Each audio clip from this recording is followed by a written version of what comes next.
Hey guys, welcome back to Joyful Homestead. It is mid-fall now and it is sweet potato time. We love sweet potato time because it always has such an abundance and there's a lot of things that we have learned to do with them. So we thought we should cover all the questions that we've been asked lately, all the things that people are asking online about what to do with them as soon as they're harvested. So whether you're harvesting them in your own garden or whether you got them at the farmer's market, there's some basics to cover here. So the first thing to think about when you have your sweet potatoes harvested, you acquired them, you want to make sure, and this is a thing that a lot of homesteaders do poorly, and that is the curing process. Yes, super important. Yeah, exactly. And I can show a little bit about what curing is. Okay. Well, basically, when you harvest your sweet potatoes, you want to put them out. We have this old picnic table that we use, and I just put some paper down. Parchment paper. That's right. And you just want to go ahead and spread your sweet potatoes out, because what happens is when you're digging them up, you get these cuts in them, these little slices and things, and those need to cure. And the whole skin of the sweet potato needs to cure.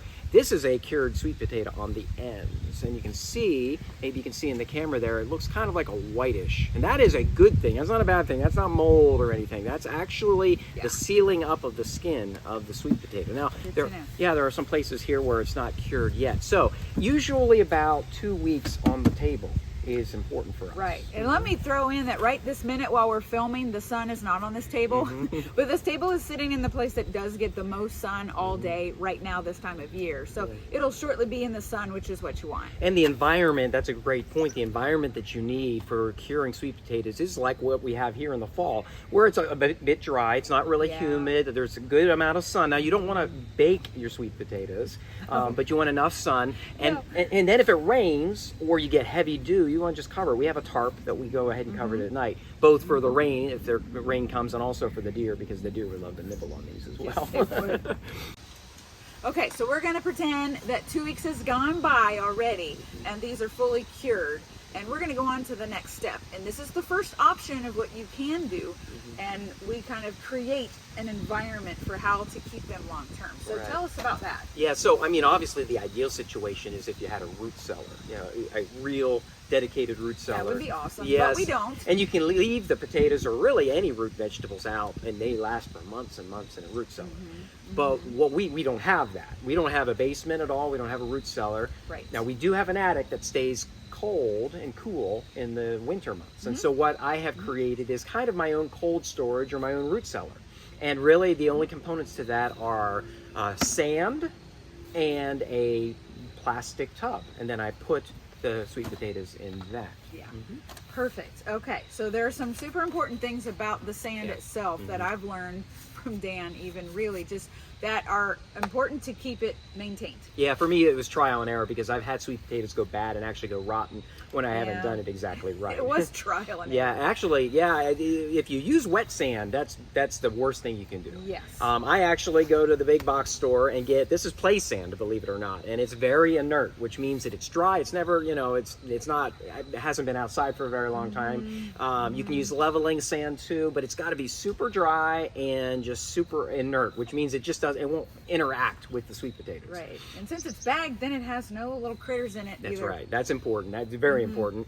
You don't want to, for example, go to your landscape supply company and get a big old truckload of I don't know, river sand, or you don't want to go to the beach and pick sand up off the beach, because that won't work. No.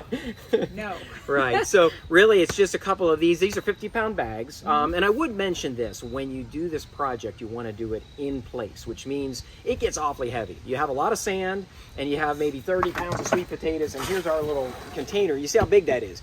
Imagine trying to do this out in your yard and then go ahead and put in place. It's just right. It's 150, 200 pounds. That wouldn't work. So my suggestion is know where your place is. Ours is in our attic. It's got to be a place that is rather dry, rather cool. It can't be hot, and it certainly can't be into the summer or anything like that. But when I do this, I actually can store all the way through like March and April. I'm eating sweet potatoes that are almost fresh out of my cold storage. Awesome. Yeah. So.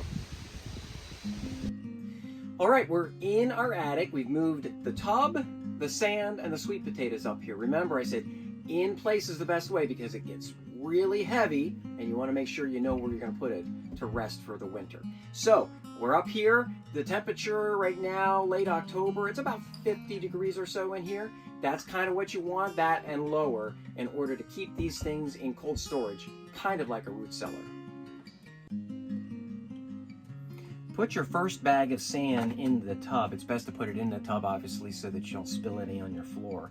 I recommend doing one at a time, one bag at a time, and not multiple. I'll show you in a minute why. So I'll take my utility knife, and I'm just gonna go ahead and cut the bottom of this bag and open it up and let that sand fall all over the bottom. So like I said, this is a large bag, 40, 50 pounds. Doesn't look like much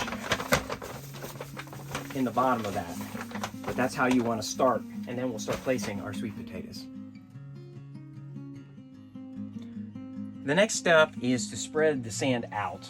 I always like to put the first bag of sand in first, because I don't want my sweet potatoes touching each other or really the sides of the container as much as possible. Reason for that is you might get a little condensation if it's a plastic container, that sort of thing. And really, at this point, it's just a matter of taking your sweet potatoes and making a little puzzle. So you can do that, and then maybe one beside it. I start with the larger ones sometimes first. It's easier to fill in the gaps than with smaller ones. For example, this little corner here, I can put this little guy. So it's a bit like playing Jenga or Tetris or something like that. And it's important, you notice I'm leaving gaps between these potatoes, and that's in order to just make sure they don't touch each other, because you don't want anything interacting with your potatoes during the winter months. You want this to stay as fresh and as inert as possible. I know I keep using that term. I just basically want everything to stay as it is. And this will be dry, and it'll be cool. And what you'll see is that through the winter, they may firm up even a little bit more curing, which doesn't hurt at all. If you have any wetness at all, what you will find is that these sweet potatoes, they'll start getting damp, and they'll start rotting. And if you do find a rotten one, once in a while, maybe something hasn't cured well. If you do find one, don't assume that everything is bad. Just go ahead and scoop that out and put it away. After you have the first layer down, really the rest is super easy. You want to go ahead and add another bag of sand on top of this and cover this completely. And it's sort of like making a sand and sweet potato parfait. You're going to start with a level, and then the next level you'll go ahead and you'll put the sweet potatoes in a certain configuration, not touching each other above those. If you have more sweet potatoes left, then another bag of sand covering those, and then layer up. I've had this tub before filled this high with 3, 4, even 5 layers of sweet potatoes. They will be fine down here up underneath. Now, the top level of sweet potatoes, if, for example, this was the top level, you can leave that open to the air. That's fine. Those will be the first ones that you'll eat during the winter. And I also recommend not put, if you have a tub that has a lid, not putting that lid on there. What will happen is any moisture that is in this air inside will be captured in there, and you'll get some condensation. Just leave it open air, and if it's cool enough in the winter, then you should be fine. I have before had about 50 pounds of sweet potatoes in this tub, and it's lasted me from, say, 1st of November all the way through into March. And I'll take one maybe a day or every other day and work down through until the last are used, and it works every single time. All right, so now we've shown you how to make your own little root cellar in a tub with some sand. It's a great way, if you don't have a regular root cellar, to keep your sweet potatoes fresh through the winter. And it's really one of my preferred ways to do it. Yeah. Isn't that cool? I learn something new from him all the time, even in this video. So another thing that we do when the sweet potatoes come to harvest is canning. So now, if you're gonna do canning, you can skip everything that we just talked about. You don't have to cure them because they're ready immediately. You wash them, and then you go through the pressure canning process. And so we have a lot of these. They look beautiful, don't they? Very fallish. The thing to know about these is that they will turn out to be on the softer side. So I don't mind it at all in soups. Dan puts it in his smoothies in the morning. It makes fantastic sweet potato mashed potatoes. So that's really the consistency that these are perfect for. If you want something a lot firmer, then canning's probably not the way to go. If you want to do stir fry or put them initially in soups, you know, to cook for a long time in soups, then you want the firmer things. Yes, for sure. So it's up to you, depending on really kind of the texture you're going for. Also, baked potatoes. Love sweet potatoes baked. You want them when they're firm, and then you keep them in the microwave or the convection oven for a long time. Yeah. So you either cure and work with them fresh, or you can can them right away, and then you're going to get the softer texture for what it is that you want to do. So one more thing that we wanted to mention was that we have tried freezing them, and let us know what you thought of that. It's not the best of both worlds. I don't prefer it as I've had it. For frozen, sweet potatoes tend to lose a little bit of their turgor, so they're not as good as the ones that we've got on our attic. But they need cooking, so they're not as good in that sense as the softness of these ones in the jar. So it's sort of like you have to do more to it when you take it out of the freezer. And they do get freezer burned pretty quickly and easily. So that's not my preference. It's fine. You can do it, and they stay, you know, they stay nutritional. Yeah, but you know, did mention they lose a little bit of their flavor when they're frozen. So again, that's not our preferred method, but you can do it. Yeah, so that's sweet potatoes.